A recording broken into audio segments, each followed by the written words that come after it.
네, 외신 인사이드로 넘어가겠습니다. 오늘도 글로벌 경제 소식을 전해주시는 우리 현예슬 여신이 진행을 해주실 텐데 여기 현 여신하고 전 여신 둘이 딱 다 나오니까 여기 우리 분장실이 좀 바뀌어가지고 분장실이 정말 화장을 잘해놓는 근데 그건 진짜 맞는 여신다워졌어요. 네, 맞아요. 진짜 여신처럼 만들어놓은 어쨌든 진행해보죠 뭐.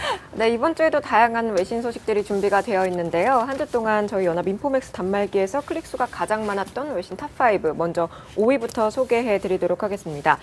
5위 기사는요, 푸에르토리코 주지사가 지불유예를 호소했다는 뉴욕타임즈 기사였습니다. 미국 자치령 푸에르토리코가 재정위기에 직면하면서 알레한드로 가르시아 파디아 주지사는 29일 방송 연설을 통해 부채 상환의 일시적 중단을 논의할 협상단을 꾸릴 계획이라고 밝혔습니다. 푸에르토리코가 갚아야 할 공채 규모는 720억 달러, 우리나라 돈으로 약 80조 9천억 원에 이르는데요. 이곳에 모라토리엄이나 디폴트가 불거지면 미국 안팎의 뮤추얼 펀드 투자자들이 고스란히 그 손해를 볼 것으로 예상되고 있습니다. 하지만 미국 연방정부는 푸에르토리코에 대한 긴급 구제 금융을 고려하지 않는다는 공식 입장을 내놨습니다. 이 푸에르토리코가 부채 상환을 일시 중단하겠다라고 선언을 했는데 이런 선언이 그리스의 영향을 조금 받아서 그런 거라고 보시나요? 글쎄요, 이 뉴스 나오고 이제 좀 전에 보니까 일단은 조금 이제 막은 쪽으로 그렇게 나오긴 하는데요. 뭐 직접적인 연관이 있다고 하긴 좀 어렵지 않나 싶습니다. 일단은 이 푸에르토리코는 개별 국가가 아니고 그리스처럼 이제 미국 자치령이니까는요. 다만 뭐 그리스가 그러니까 우리도 한번 해보자 뭐 그런 건 아닌 것 같고요. 예. 네, 그러면 이어서 4위 기사 소개해 드리도록 하겠습니다. 4위 기사는요, 유로화 불신으로 독일인들이 금괴를 사재기 하고 있다는 이온게이자의 신문 기사였습니다. 유럽의 재정과 금융 불안이 지속되자 자산 관리에 신중하기로 정평이 난 독일인들이 금을 사들이고 있는 것으로 나타났다고 이온게이자의 신문이 보도했습니다. 세계금위원회가 집계한 올해 1분기의 금괴, 금화 수요를 보면 독일이 32톤으로 지난해 같은 기간보다 20% 증가해 독일의 금 수요가 태국과 베트남을 제치고 세계 2위인 인도에 접근했다고 하는데요. 신문은 유로화의 약점 중 하나가 공동 재정 정책이 없는 것이라고 지적하면서 그리스 국민들이 은행에서 현금을 인출하는 모습이 독일 국민들의 불안감을 자극하고 있다고 분석했습니다. 그리스 디폴트 이슈 이후에 유로화 움직임이 어땠는지 궁금한데 어땠나요? 사실 6월 내내 그리스 문제 얘기가 나왔었는데 오히려 유로 달러 환율은 올랐거든요. 오히려 뭐 미국하고 유럽 금리차 같은 거 반영하면서 오히려 강세를 나타냈고 그래서 이미 사실 그냥 거의 반영이 됐고 뭐 디폴트 정도는 약간 감내할 수 있다라는 인식인 것 같아요. 근데 어쨌든 그 29일 이후에는 좀 빠지긴 했는데 브렉시트가 아니면은 유로화 하락은 좀 제한적일 것 같아요. 네, 그러면 이어서 3위 기사로 넘어가 보도록 하겠습니다. 3위 기사는요, 영국 경기 회복 위해 기록적인 저금리가 필요하다라는 제목의 월스트리트저널 기사였습니다. 할데인 BOE 수석 이코노미스트가 영국의 지속적인 경기 회복을 위해서는 기록적인 저금리가 유지돼야 한다는 주장을 할 예정입니다. 할데인이 준비한 연설문에 따르면 중앙은행이 0.5%의 기록적인 저금리 수준에서 단기 금리를 유지해야 한다고 주장했는데요. 이어서 조기 금리 인상 정책은 실패가 될 수 있으며 경기 침체를 불러올 위험이 있다고 내다봤습니다. 한편 시장은 BOE가 2016년 중반에 기준금리를 올리기 시작할 것으로 예상했다고 기사는 전했습니다. 지금 영국은 저금리를 좀 유지를 해야 된다라고 주장을 하는 반면에 BIS가 얼마 전에 발간한 보고서에 따르면 저금리 기조의 장기화가 오히려 세계 경제의 성장을 좀 저해하고 있다라고 비판을 했는데요. 저금리 정책이 일부 경제 활성화에서 그 기여를 한 부분이 일면 있기는 하지만 결과적으로 그 부채 증가와 저성장의 결과를 초래했다라고 얘기하면서 채권 수익률 마이너스를 기록하는 등 저금리의 오랜 지속이 결국 선진국과 신흥국에 모두 부정적인 영향을 끼쳤다라고 전했습니다. 네, 이어서 2위 기사로 넘어가 보도록 하겠습니다. 2위 기사는요, 금융시장 버블랜드로 향하고 있다라는 제목의 월스트리트저널 기사였습니다. 전설적인 투자자 제레미 그랜덤이 세계가 버블랜드로 향하고 있다고 경고했습니다. 24일 시카고에서 열린 모닝스타 컨퍼런스에 참석해 세계 대부분의 증시가 고평가돼 있다며 채권 시장은 역사적으로 어느 때보다 더 고평가된 상태라고 주장했는데요. 이어서 버블 상황에 가까워지는 사태를 멈출 계기가 필요하지만 그것이 금리 인상은 아닐 것이라고 말했습니다.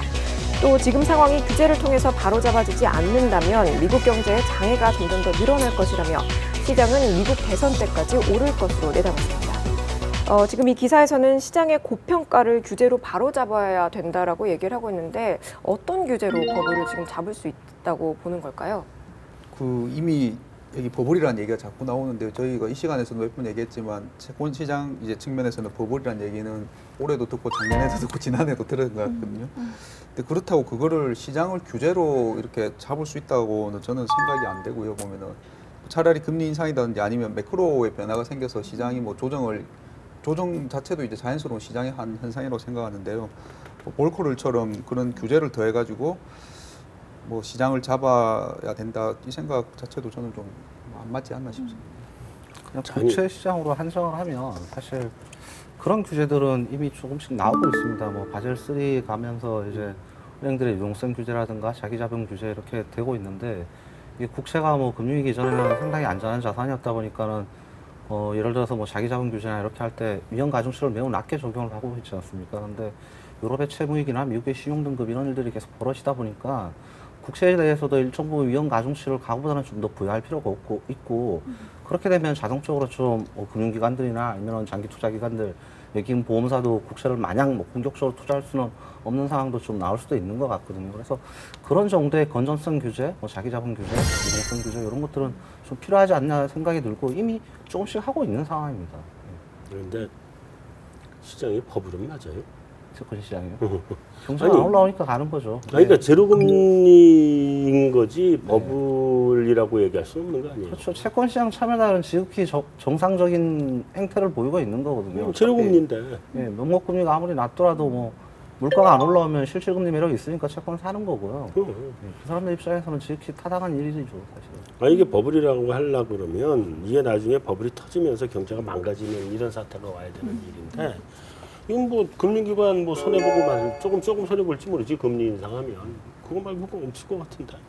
한 주 동안 클릭수가 가장 많았던 1위 기사는요. 그리스가 IMF의 채무 상환에 실패하면서 국가 신용 등급이 추락했다는 파이낸셜 타임즈 기사였습니다. 그리스가 최종 상환일 30일을 넘기면서 IMF 71년 역사상 선진국 중 처음으로 채무를 갚지 않는 나라가 됐습니다. 그동안 IMF에 상환을 하지 않은 나라는 짐바브웨, 수단, 쿠바 등 개국뿐이었는데요.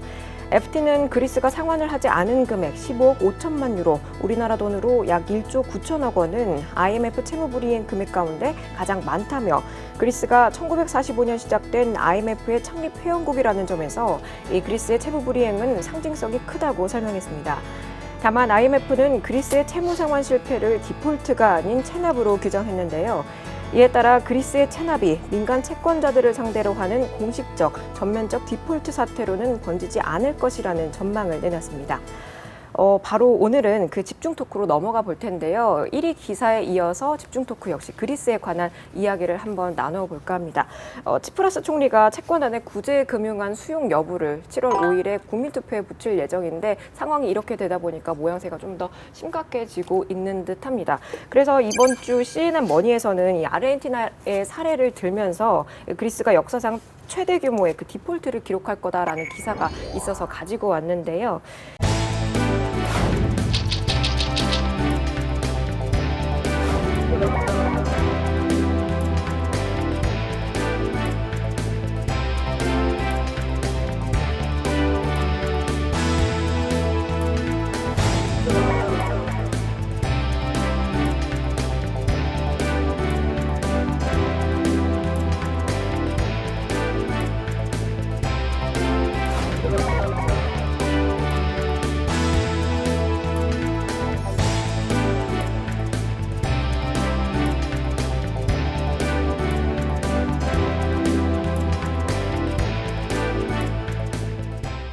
월스트리트 저널에서는 그 그리스가 채무 상환을 하지 않을 경우에 미칠 영향 중 하나를 바로 정권 변화로 꼽았는데요. 국민투표로 그 금융안에 대해서 찬성 의견이 다수의 의견으로 나오면 정권이 변화가 돼서 새로운 정권이 이제 채권단과 새로운 협상을 하게 될 가능성이 좀 크다라고 얘기를 했는데 그렇게 되면 어느 정도 그동안 진전이 없었던 협상에 변화가 있을 거라고 보시나요? 찬성을 하게 되면 일단 실의자가 실각을 하겠죠. 그쵸. 그리고 이제 이거를 구조조정을 해서 나라를 좀 고쳐야 된다는 쪽이 집권을 하게 될 거고, 그죠? 그러면 이제 구조개혁이 좀 더 협상이 원활하게 진행이 되겠죠. 근데 만약에 국민투표에서 이번에 시리자를 지원하는 쪽으로 이번 투표 결과가 나오면, 그럼 뭐 그때부터는 또 이제 완전히 파국으로 갈 수 있는 뭐 그런 상황이 되겠죠. 근데 보니까 이미 그 시리자의 치프라스가 좀 물러서는 모습인 것 같은데. 그럼 뭐 아무런 하루 소식도 이틀 사이에도 계속 말이 바뀌더라고요. 바뀌고 트로이카 입장에서는 계속 결과 보고 하자라고 얘기하는 게 뭐 트로이카 입장에서는 정권이 바뀌면은 땡큐인 거고 그걸 그렇죠. 지금 바라고 지금 이렇게 압박하는 거 같고, 안 바뀌면은 그럼 그때 가서 원칙대로 하겠다라고 예, 그럴 것 같습니다. 그런 입장인 것 같아요. 그래서.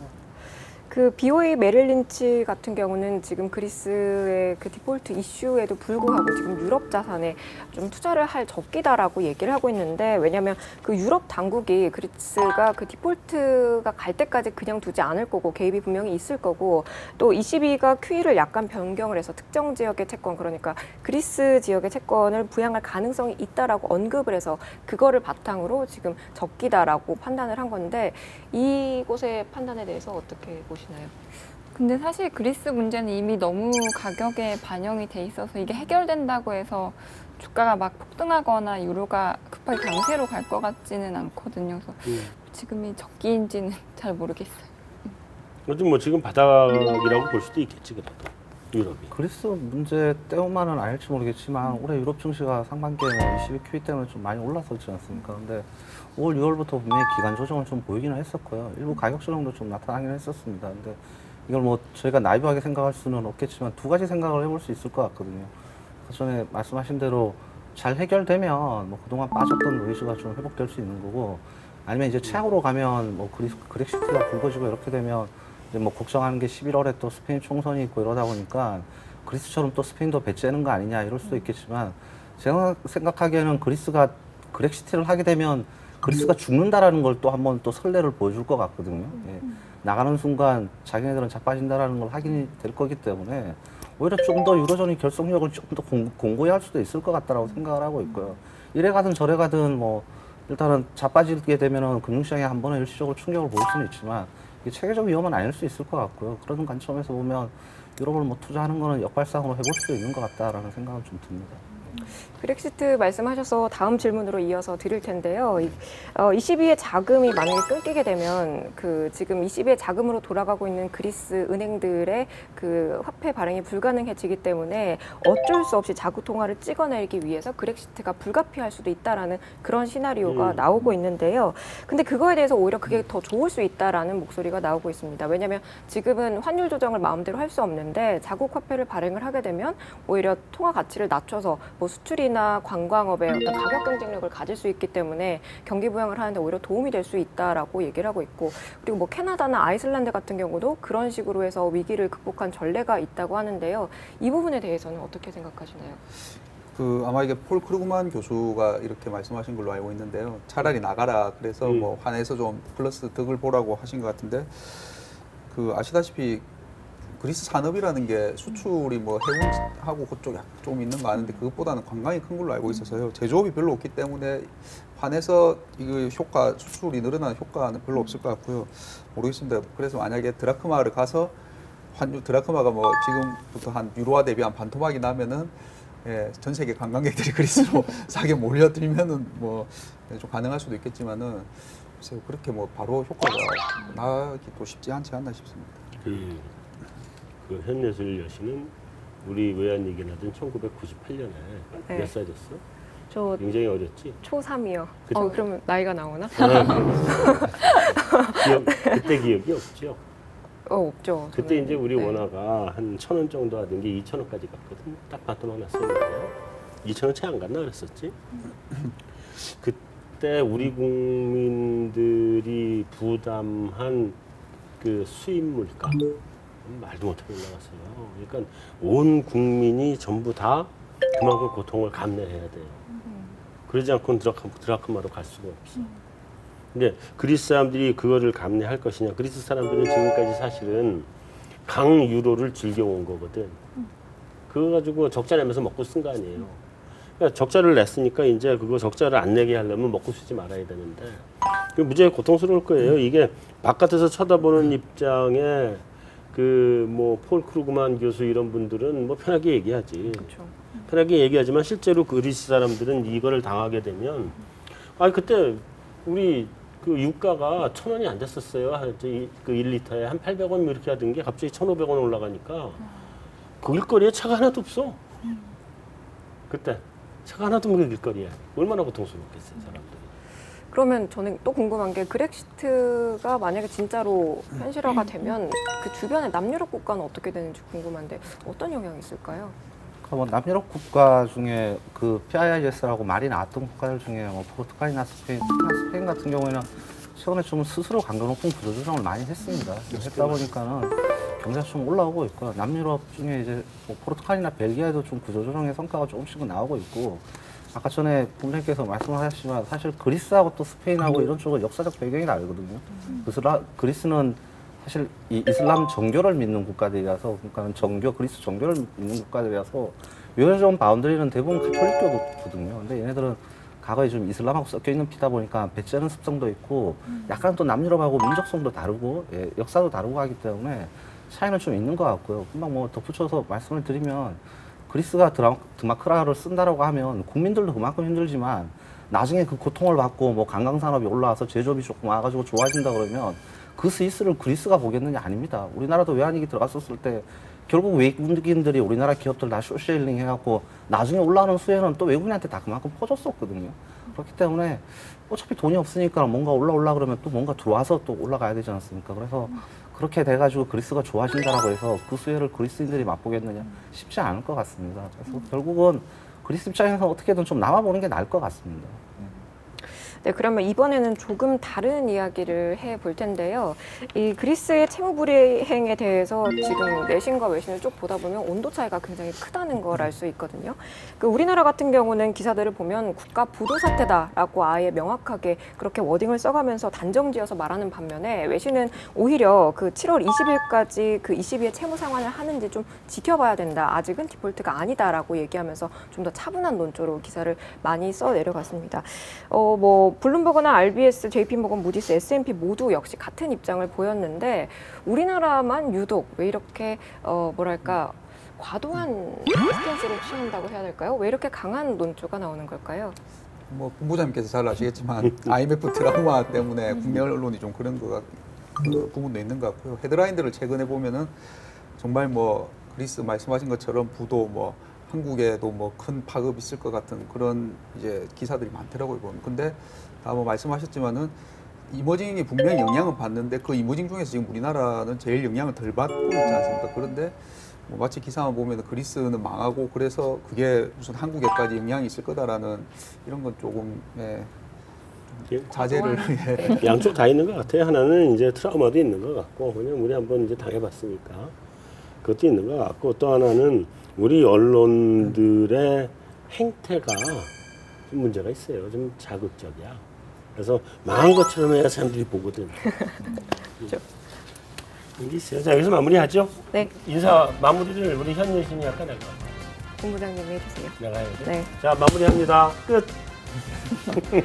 좀 썰렁했나? 자, 수고들 하셨습니다. 수고하셨습니다. 네.